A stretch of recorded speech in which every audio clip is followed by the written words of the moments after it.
Vocês estão preparados para os 4 melhores episódios de função na vida de vocês? Que eu tô. Olha aí.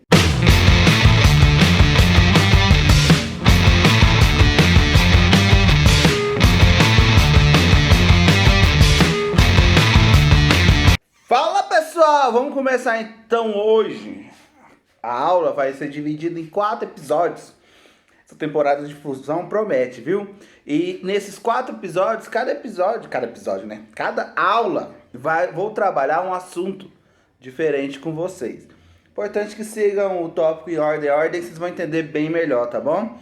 Caso um esteja com caderno aí, vai lá, corre, pega um pra você anotando as informações importantes para vocês poderem fazer os exercícios dos capítulos, tá bom? Hoje vamos começar então com lei de formação de função.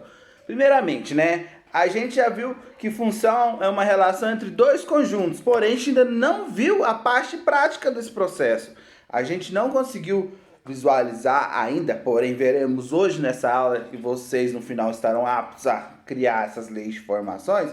2 exemplos bem simples que vocês já convivem, e nesses exemplos vão ajudar vocês a ver como que funciona o comportamento de duas grandezas, ou seja, entre dois conjuntos. Tranquilo? Então o primeiro vai falar aí, ó, de motorista de aplicativo, hein? Como é que a gente calcula aí um trajeto de, exemplo, da casa de vocês para outra casa, da casa de vocês para a escola, da casa de vocês para o shopping?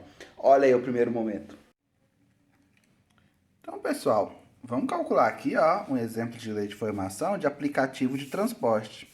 Pessoal, qualquer aplicativo de transporte que vocês usam, no meu caso eu uso muito aí, que eu não vou fazer marca, porque ninguém está me patrocinando aqui. Sempre quando você chama um aplicativo, existe uma taxa já, que é normal do aplicativo. Aí, para cada quilômetro que você roda, tem sempre uma quantidade que geralmente é em centavos. Para táxi já é um pouquinho mais caro. Esse quilômetro rodado vai ser, no caso, vai depender do que eu vou correr. Essa taxa não, ela é fixa. Então, independente, ela vai ser sempre R$5. Exemplo, se eu rodar aqui 0 km, ó, então vai ser R$5 mais 0 vezes 50 centavos. Então, esse aqui vai dar R$5,50. Se eu rodar 1 km, R$5. Só de chamar o carro já cobro. R$5, perdão aqui. Só de eu chamar o carro, já tem que pagar R$5, independente se eu vou ter corrido ou não. Se eu rodar 1 km, 1 vezes 50 centavos. Aqui dá 50 centavos, com R$5, dá 5,50. Se eu rodar 2 km, 5 mais 2 vezes 0,5. 2 vezes 50 centavos dá R$1. Então, vou dar R$6. Continuando aqui, então, já preenchi a tabela, ó. Se eu andar 3 km, 5 vezes 3 vezes 50 centavos, dá 6,50. Se eu andar 4 km, 5 mais 4 vezes 50 centavos, dá R$7. Se eu andar, exemplo, um trajeto de 20 km, que é daqui de casa até ir na escola, por exemplo, eu gastaria por esse aplicativo R$15. Se eu andar 60 km, de novo, exemplo, de Goiânia até Anápolis, gastaria R$35 por esse aplicativo, não é? Então, se eu quiser andar qualquer quantidade de quilômetros, eu coloquei aqui uma letra. Então, eu coloquei uma função na variável x. Aqui, nesse caso, como não tem que resolver, a gente só reescreve o que a gente pode aqui, ó, que vai ser 5 mais 0,5 vezes x. A tabelinha ela serve, então, para a gente generalizar o caso e conseguir achar uma regra de formação dessa função. Que, nesse caso aqui, é R$5 mais 50 centavos vezes a quantidade de quilômetros, que aqui no caso, como eu não sei, eu chamei de x. Beleza? Bom, né? Mas aí, ó, pra quem quer dinheirinho extra, né? Formatura chegando aí, ó, vocês também podem vender produtos, né? E existe também lei de formação de função para vender, exemplo, brigadeiro. Olha o exemplo. Né? A gente pode trabalhar isso também com algumas outras variáveis, ó, exemplo aqui, ó. Vamos imaginar que a gente vai vender um brigadeiro, aquele de chocolate ao leite, ó. Ele pode custar R$2. Mas o de leite ninho aqui, a gente está colocando ele como R$3. Do mesmo jeito que a gente fez a lei de formação, a gente pode fazer aqui agora, ó. Vamos imaginar que aqui eu chamei de A o tradicional e de B o de leite ninho, de chocolate em pó lá. Para a gente calcular então o preço dessa função, vai ser uma função, como eu chamei de A e B, por enquanto, são funções A e B. Mas para a gente entender o comportamento dela, vamos dar valores, ó. Se o tradicional é 2 e se o leite ninho é 3, aqui ficaria 1 vezes 2 mais, que é um tradicional, mais um de leite ninho. Isso aqui daria R$5. Se eu comprar 2 de cada, ó, vai ser 2 vezes o tradicional, mais 2 vezes o leite ninho. 2 vezes 2, 4. 2 vezes 3, 6. Dá R$10.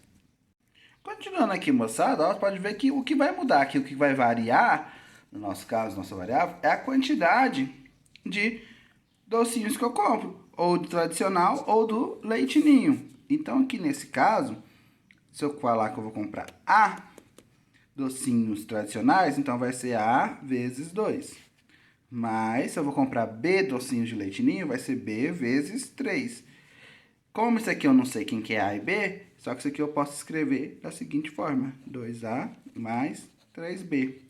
Ou seja, a tabelinha novamente serve para a gente ver o comportamento e perceber que o valor ele é fixo. O que muda vai ser a quantidade. Então, aqui eu vou ter, no caso, uma função de duas variáveis.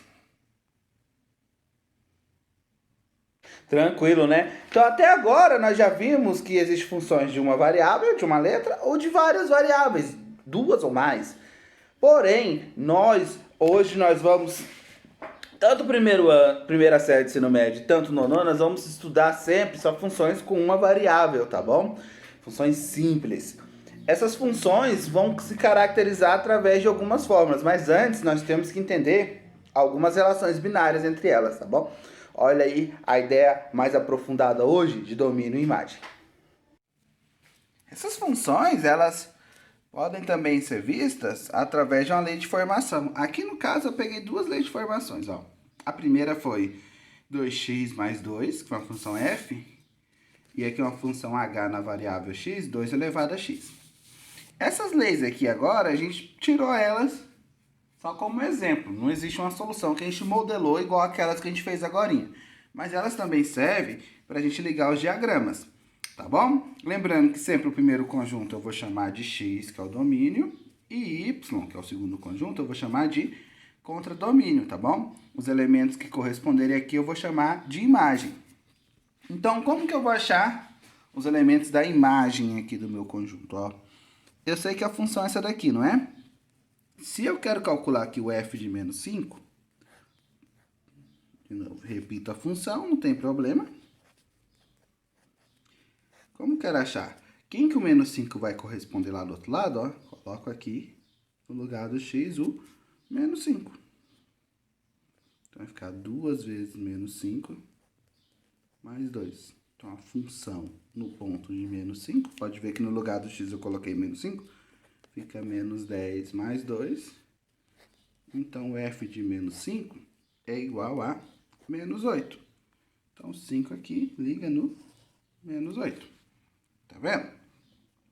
Se eu calcular o f de 0, exemplo, no lugar do x, eu coloco o 0. Então, vai ficar 2 vezes 0 mais 2.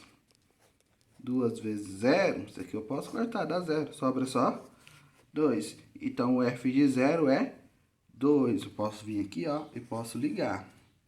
Quando eu faço todos esses cálculos que eu fiz aqui, que eu vou omitir agora por causa do tempo e da duração do vídeo,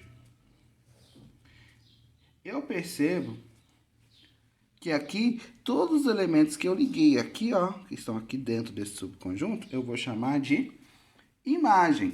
Do mesmo jeito aqui, ó. H de x, não é? H de menos 1 vai ficar H de menos 1. No lugar do x, eu coloco o valor que eu tô querendo aqui do domínio, ó, para dar a imagem, ó. Então, h de menos 1, expoente negativo, inverte, calcula. 1 sobre 2, que isso aqui vai dar 0,5. Então, liga aqui. 2 elevado a 0, substituindo aqui, pode fazer de cabeça também, dá 1. 2 elevado a 1 é ele mesmo, 2 elevado a 2 é 4 e 2 elevado a 3 é 6. Observa que nem todos os elementos aqui do contradomínio teve a ligação. Tive a ligação, né? Mas eu consigo achar o conjunto imagem, que são apenas aqueles que eu consegui fazer a ligação. Tranquilo?